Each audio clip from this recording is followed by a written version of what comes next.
Professeur Heddem, bonjour. Bonjour. Vous êtes chef de service diabétologie au niveau du CHU de Bab-el-Oued. Oui, monsieur Chimèche. Professeur, je suis très honoré. L'honneur est pour moi. Merci d'accepter notre invitation. Merci à vous pour tout ce que vous faites pour la santé publique en Algérie.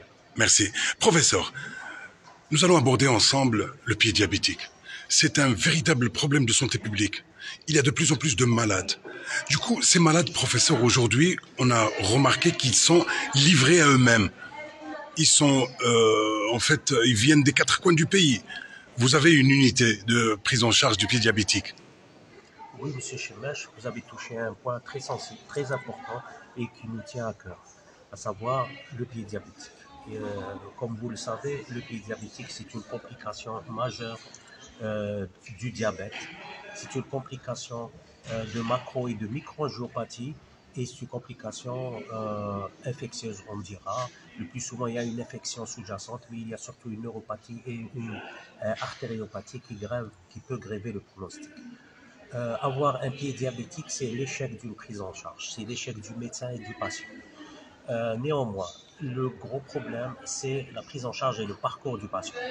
Le patient, comme vous l'avez dit, il est livré à lui-même. C'est un mot qu'on ne veut pas utiliser, mais c'est Malheureusement. Malheureusement, c'est la vérité. Il est livré à lui-même du fait qu'il n'a pas de parcours clair. Est-ce que c'est les structures primaires qui le prennent en charge? Est-ce que c'est les structures spécialisées? Et à quel niveau? Est-ce que c'est le médecin? Est-ce que c'est le chirurgien? Est-ce que c'est l'orthopédiste? Est-ce que c'est l'infectiologue? Est-ce que c'est le généraliste? Est-ce que c'est les spécialistes? Ce qu'il faut savoir, c'est tout le monde qui s'intéresse, tous les professionnels de la santé qui s'intéressent à la prise en charge du diabète. Je parle des structures primaires essentiellement. La prise en charge doit commencer à ce niveau. Auquel cas, c'est une prise en charge en amont. En amont, c'est-à-dire, c'est la prévention. La prévention du pied diabétique est un élément essentiel dans la consultation quotidienne du patient. Première des choses, le médecin doit sélectionner les patients qui sont à risque de faire un pied diabétique.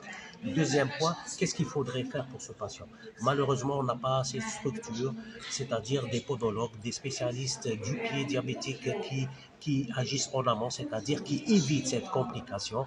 Dès qu'on voit que le patient a un pied neuropathique ou bien artériopathique, il faut savoir que dans 80%, il aura un problème plus ou moins grave dans les 2 ans qui suivent le diagnostic. À ce moment-là, l'action des médecins de structure primaire doit agir non seulement pour donner des conseils très simples aux patients, que tout le monde connaît, que le médecin généraliste connaît, mais aussi éventuellement prescrire une semelle orthopédique ou bien une chaussure orthopédique pour éviter ces problèmes. Ça, c'est le premier point. Le premier point, c'est agir en amont. Parce que agir en aval, c'est déjà trop tard. C'est des conséquences d'un déséquilibre du diabète, d'un déséquilibre, c'est-à-dire c'est des complications qui arrivent après 10 à 15 ans d'un mauvais suivi du diabète. Maintenant, devant une plaie ou bien un mal performant qui est installé.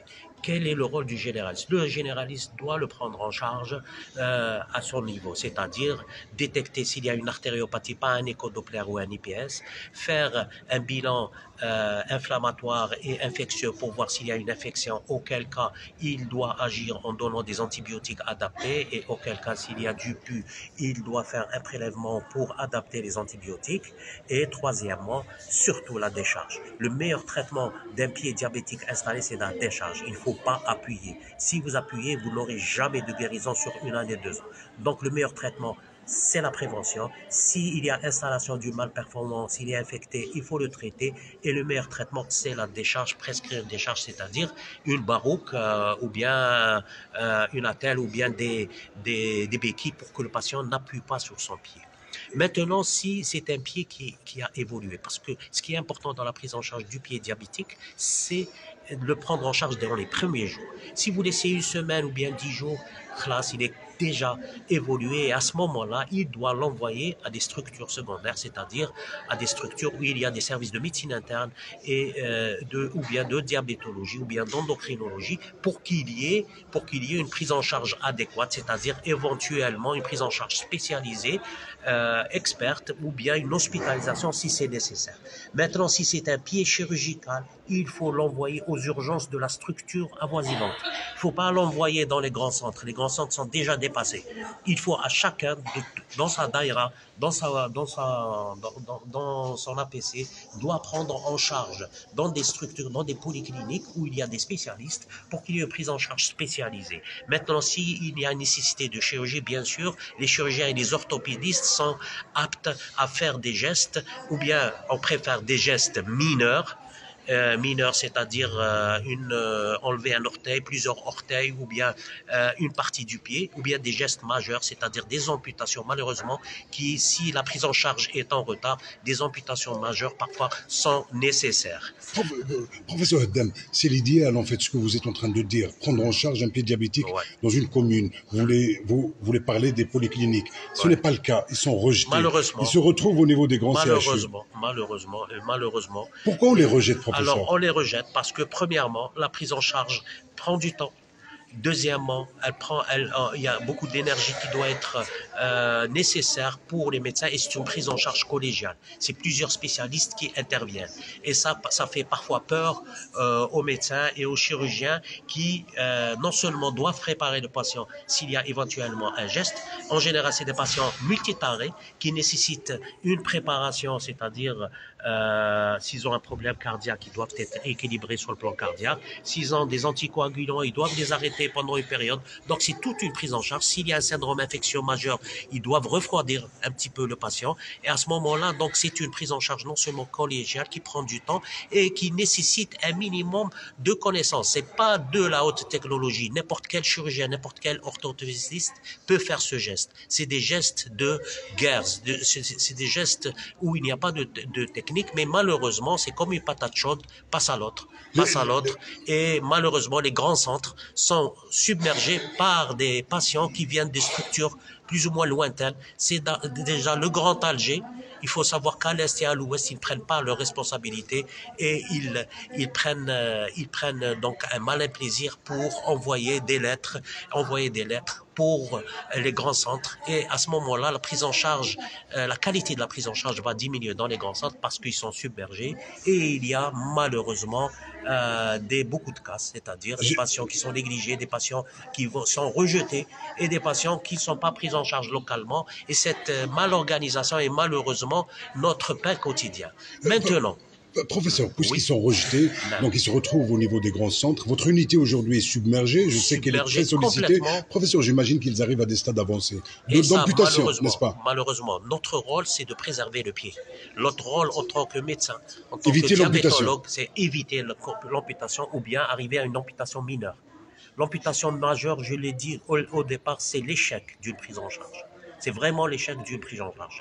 Maintenant, cette prise en charge par un médecin expert peut se faire dans n'importe quelle région, surtout du Grand Alger. Et malheureusement, et même avec une circulaire du ministère de la Santé qui oblige chaque structure de prendre en charge leur pied diabétique, malgré ça, cette circulaire est affichée un peu partout dans les structures hospitalières du Grand Alger et malheureusement, elle n'est pas appliquée par nos collègues, malheureusement, et c'est au DSP et c'est au directeur des grands centres et des hôpitaux et des EPH pour faire appliquer et pour que chaque hôpital où il y a un service de médecine interne ou de diabétologie ou d'endocrinologie, un service de chirurgie, le pied doit être pris localement.